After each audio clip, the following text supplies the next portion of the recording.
6 February षष्ठीला Ekadashi. गाईला खाऊ घाला फक्त एक वस्तू. घराची, मुलांची, पतीची खूप प्रगती होईल. नमस्कार मित्रांनो, श्री स्वामी समर्थ. सर्वप्रथम सर्वांचे आपल्या श्री स्वामी समर्थ चॅनलवरती खूप खूप स्वागत आहे. स्वामी तुमच्या सर्व चांगल्या मनोकामना पूर्ण करो, तुम्हाला सुखात आणि आनंदात ठेवो, हीच स्वामी चरणी प्रार्थना. मित्रांनो, 6 फेब्रुवारीला म्हणजेच उद्या मंगळवारी आलेले आहेत षष्ठीला एकादशी. आपले हिंदू धर्मामध्ये एकादशी तिथीला विशेष महत्त्व आहे. या दिवशी विष्णू देवतांची पूजा केल्याने आपल्याला पुण्य प्राप्त होते. वर्षभरामध्ये एकूण 24 एकादशी येतात.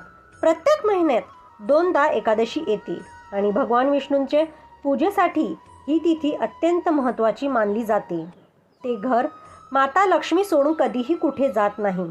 त्याचबरोबर विधिभक्त पूजा केल्याने व्यक्तीचे सर्व प्रकारचे दुःख दूर होता आणि व्यक्तीच्या जीवनामध्ये सुख शांती हे येते. म्हणून आपल्याला शक्य झालं तर आवर्जून ह्या एकादशीचा व्रत हे करायचा आहे. त्याचबरोबर आपल्याला या दिवशी सकाळी लवकर उठायचं आहे. अगदी तुम्ही ब्रह्ममुहूर्तावरती उठले तरी चालेल. शक्य झाले तर पवित्र गंगेवरती स्नान करा, कारण या दिवशी दान आणि स्नान या 2 गोष्टींना अतिशय महत्त्व दिलेलं आहे.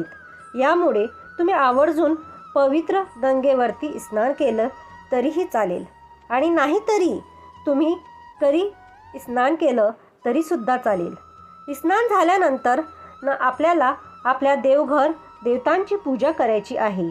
भगवान विष्णूंची पूजा करायची आहे.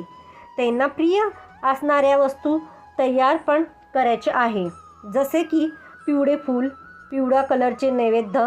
त्याचबरोबर भगवान श्रीहरी विश्वनाथ राहे अतिशय प्रिय आहेत. यामुळे तुम्ही एक दोषी पत्र अर्पण करताना आपली इच्छा मन व्यक्त करून तो असे पत्र अर्पण करा. निश्चित आपली इच्छाही पूर्ण होईल. आणि यानंतर आपल्याला काही उपायसुद्धा करायचे आहेत. तर आपल्याला गाईला अशी एक वस्तूही खाऊ घालायची आहे, कारण शक्तीला एकादशी काहीही नाही विशेष महत्त्व दिलं जातात. यामुळे सर्व अडचणी, कर्जत, दारिद्र्य नष्ट होईल आणि आपल्याला घराची, मुलांची, पतीची अगदी भरभरून प्रगती होईल. आपल्याला घरामध्ये सुख शांती समृद्धीही कायम टिकून राहील. असा हा उपाय तुम्हाला आज या व्हिडिओमध्ये सांगणार आहे. त्यामुळे तुम्ही हा व्हिडिओ शेवटपर्यंत नक्की ऐका. जर आपल्याला जीवनामध्ये अनेक प्रकारची अडचणी असतील, अगदी माझ्यापासून तुमच्यापर्यंत आपल्या सर्वांच्या आयुष्यामध्ये छोट्या मोठ्या अडचणी असतातच आणि अडचणी दूर करण्यासाठी बऱ्याच वेळा आपण प्रयत्नही करत असतो. अनेक वेळा आपल्या काही अडचणी दूर होतात आणि काही अडचणी आपल्याला या दूर होत नाही. त्याचबरोबर आपल्यावरती एखादा कर्ज असेल, मग आपण कर्ज हे चांगल्या कामासाठी घेतलं असेल किंवा वाईट कामासाठी घेतलेलं असेल. बरेच लोक चांगल्या कामासाठीच कर्ज घेत असतात, तर हे कर्ज आपण घेतल्यानंतर ते आपण फेडण्याचा प्रयत्न करतो, पण आपल्याकडे कर्ज हे फिटतच जात नाही किंवा कर्ज फेडायचा योग्य मार्ग आपल्याला मिळत नाही किंवा कर्ज फेडणे इतकं पैसे आपल्याकडे येत नाही. तर अशा वेळी तुम्ही हा उपाय जर केला तर निश्चित तुमच्या सर्व प्रकारचे कर्जातून मुक्त होईल. त्याचबरोबर आपल्या घरामध्ये आलेली लक्ष्मीही टिकत नाही. आलेला पैसा हा पुन्हा घराच्या बाहेर निघून जातो. जिथे आपल्याला 500 रुपये खर्च करायचे असतात, त्या ठिकाणी आपले 1000 रुपये खर्च होत असेल. त्यामुळे आपल्याला घरामध्ये गरिबी आणि दारिद्र्य हे आलेले असेल. आर्थिक समस्या म्हणजेच पैशांचे अडचणी आपल्या घरामध्ये येत असेल, तर हा उपायसुद्धा तुम्हाला करायचा आहे. त्याचबरोबर आपल्याला घराची प्रगती होत नसेल, घरामध्ये सतत भांडण, मतभेद, कलह यासारख्या गोष्टी करत असेल, आपल्याला मुलांची प्रगती होत नसेल, मुलं ऐकत नसेल, मुलं सतत आजारी पडत असेल, आपल्या पतीची प्रगती होत नसेल, पतीला प्रत्येक कामामध्ये अपयश येत असेल, तर तुम्हाला हा जे उपाय सांगणार आहेत तर ते आवर्जून उद्याच्या दिवशी म्हणजे मंगळवारी शक्तीला एकादशी दिवशी करायचे आहेत. मंगळवार हा अतिशय चांगला दिवस आहे आणि या दिवशी ती एकादशी आलेली आहेत. या एकादशी दिवशी अतिशय दुर्मिळ अशी शुभ योग्य आहे, तर हे तयार झालेले आहेत. यामुळे ह्या एकादशीला विशेष महत्त्व दिलं जातात आणि ह्या दिवशी गोसेवेला सुद्धा विशेष महत्त्व दिलं जातात. सगळ्यात पहिला उपाय आपला करायचा आहे.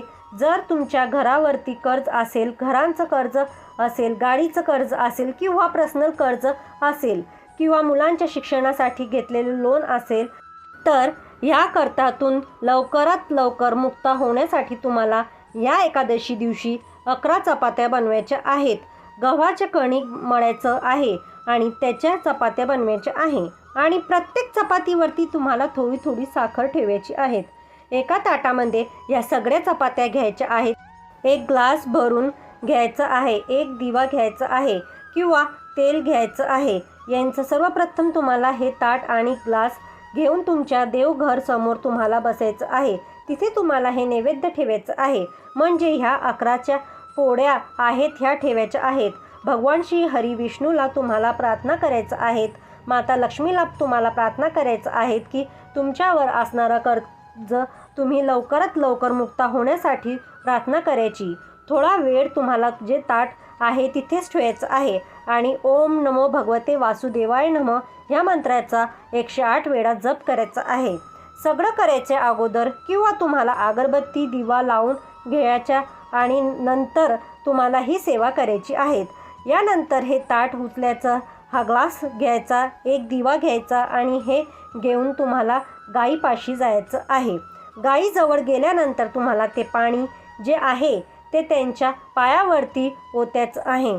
दिलेल्या गाईला ओवाळायचं आहे आणि यानंतर यांच्या साख्या ठेवल्याच्या 11 चपात्या आहेत या तुम्हाला गाईला खाऊ घालायचं आहेत आणि खाऊ घातल्या असताना तुम्ही इच्छासुद्धा तुम्हाला व्यक्त करत तुम्हाला ह्या चपात्या खाऊ घालायच्या आहेत. चपात्या खाऊ घातल्यानंतर गाईला 11 प्रदक्षिण मारायचे आहेत. प्रदक्षिणा मारत असताना तुम्हाला ओम नमः भगवते वासुदेवाय नमः असं म्हणायचं आणि तुमची इच्छा व्यक्त करायची. त्याचबरोबर जर तुम्हाला गाईच्या पायाखालची माती तर घेत आली तर आवरून थोडीशी माती घ्या की तुमच्या घरातल्या प्रत्येक व्यक्तीच्या कपाळावरच्या टिळक म्हणून तुम्ही लावावे. विसरू नका, हा उपाय फक्त तुम्हाला कर्जमुक्तीसाठी करायचा आहे. कुठलीही प्रकाराची कर्ज असेल तर यातून लवकर मुक्त होण्यासाठी. त्याचबरोबर जर तुमच्या घरामध्ये पैसा टिकत नसेल, पैशांची अडचणी येत असेल, दरिद्र असेल, घरामध्ये मुलांची भांडण होतात, नवरा बायकोंचे भांडण होत आहे किंवा पतीला कोणत्या कामामध्ये यश मिळत नसेल किंवा इतर कुठल्या अडचणी तुम्हाला तुमच्या घरात असतील, तर ह्या सर्व प्रकारच्या अडचणी मुक्त मिळवण्यासाठी तुम्हाला हा दुसरा उपाय करायचा आहे. सांगितल्याप्रमाणे सेम तुम्हाला 11 चपाती बनवायच्या आहेत, परंतु ह्या चपातीमध्ये तुम्हाला गूळ ठेवायचं आहेत, साखर ठेवायची नाही.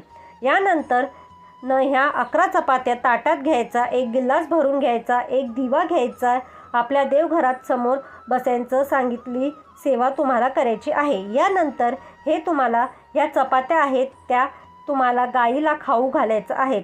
सांगितल्याप्रमाणे एक चपाती खाऊ घालायची, तुमची इच्छा बोलायची आणि यानंतर तुम्हाला अशा 11 चपात्या खाऊ घातल्यानंतर 11 प्रदक्षिणा मारायच्या आणि तुमची इच्छा तुम्हाला व्यक्त करायची आहे.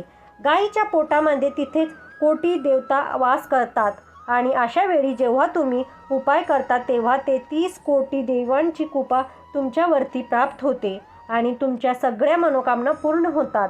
गाईचे स्थान जे आहे तर ते सर्व देवतांपेक्षा उच्च कोटीचे स्थान मानलं जाते. यामुळे तुम्ही फक्त गाईची सेवा केली, दररोज तुम्ही गाईला सेवा केली, तुमच्यावरती कुठलेही संकट अडचणी ह्या येणार नाही आणि तुमच्या मनातील सर्व इच्छा ज्या आहेत त्या सुद्धा पूर्ण होतात.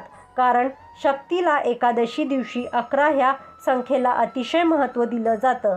आपल्या देवदेवतांना प्रसन्न करून घेण्यासाठी 11 ही जी संख्या आहे तरी ते अतिशय उत्तम मानले जाते आणि म्हणूनच आपल्याला 11 चपात्या आहे तर त्या घ्यायच्या आहे. अगदी छोट्या छोट्या घेतल्या तरीही चालेल, पण तुमच्या 11 चपात्या पाहिजे. आणि जर तुमच्या घरी गाय असेल तर अशा वेळी तुमच्या देवघरांमध्ये गाईची मूर्ती असेल तिथे सुद्धा तुम्ही हा उपाय करू शकतात. यानंतर तुम्हालाही नैवेद्य म्हणून ठेवलेल्या चपात्या आहे तर त्यात तुम्हाला स्वतः घरामध्ये प्रसाद म्हणून ग्रहण करायचं आहे. गाय नसेल तर असेल, नाही तर गायला तुम्हाला खाऊ घालायचं आहे. तर मित्रांनो, ही माहिती तुम्हाला कशी वाटली? जर ही माहिती आवडली असेल तर आमच्या व्हिडिओला लाईक करा आणि तुमच्या मित्रपरिवारांमध्ये शेअर करा, जेणेकरून तुम्हाला आमचे नवनवीन व्हिडिओ ऐकायला मिळतील आणि त्यामुळे आमचं प्रोत्साहन वाढेल आणि आम्ही तुमच्यासाठी असे व्हिडिओ आणत जाऊ. तर मित्रांनो, तुम्ही चॅनलवरती नवीन असाल आणि चॅनलला सबस्क्राईब नसेल करेल तर चॅनलला सबस्क्राईब करून द्या. व्हिडिओ शेवटपर्यंत ऐकल्याबद्दल खूप खूप धन्यवाद मित्रांनो. श्री स्वामी समर्थ.